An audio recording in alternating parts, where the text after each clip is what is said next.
Hi, my name is Joel Svensson. I work for Roscoe Laboratories. What we're most famous for are the colored lighting filters that you use in your daily production sets. You probably know them as gels. They're called gels because back in the early 1900s, we actually used to make them out of colored gelatin. We'd bake them into large sheets, peel them off, and sell them onto the local New York stages where they were used to color the vaudeville shows of the time. Nowadays, the lights have gotten much more powerful, and we can't really put gelatin in front of those lights. We created them out of plastics now. We have high-temperature plastics made available to us, and that's what we create them out of. When you work in a set, a sound stage, where all the light sources are the same, believe it or not, you don't need a single one of our filters if you don't need them. However, the second you begin to introduce other lighting sources such as fluorescence, tungsten, HMIs, photostrobes. As you begin to introduce different sources into your shot, then you need to be aware that those sources have different characteristics, and those lighting sources are going to need to be adapted one way or another. That's where we come in with our gels and lighting filters. The most popular gel or lighting filters are our CTBs and CTOs. CTB corrects to blue, CTO corrects to orange. The most popular in a soundstage is a CTB for putting onto a tungsten source, such as this LECO that I'm working with here. It's 3200 degrees Kelvin, and if you're working with an HMI source or natural daylight coming in from the window, you may want to make this 3200 degrees source 5500 degrees, which is the Kelvin temperature of the natural daylight.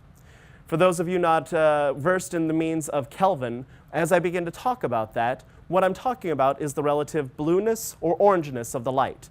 The more blue a source is, the higher the Kelvin.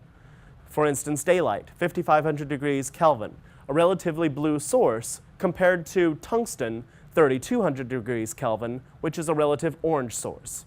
So if I wanted to turn this 3200 degree Kelvin source into a 5500 degree Kelvin source, I would add Cinegel number 3202, full CTB, to this 3200 degree Kelvin source to make it daylight. What I'm going to do now is I'm going to take this ratty old cardboard box, and using some of my reflection materials, I'm going to turn this into a reflector. So I'll take some gaffer's tape, stick it flat to the cardboard box, and with this piece of this small size of cardboard, I could probably make do with just 4 pieces. So I'll place the 3803 right onto my cardboard box, smooth it out, then take my scissors and trim it to fit.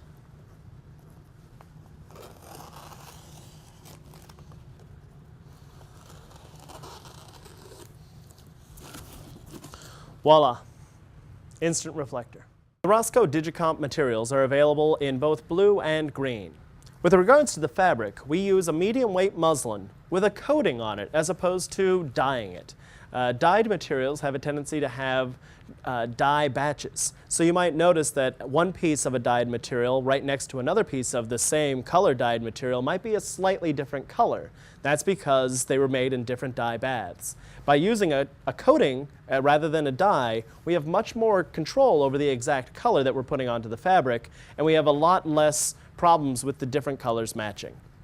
Should you find yourself in this situation where, let's say you painted your wall with Digicomp green fabric, but somebody ordered a different kind of digital green fabric to come into your space, so the two colors don't exactly match, that's another way that CalColor can come in and help you match the two colors up. By lighting it with a consistent primary green, the CalColor will actually help the Digicomp painted wall match the other DigiGreen fabric that's hanging in the space.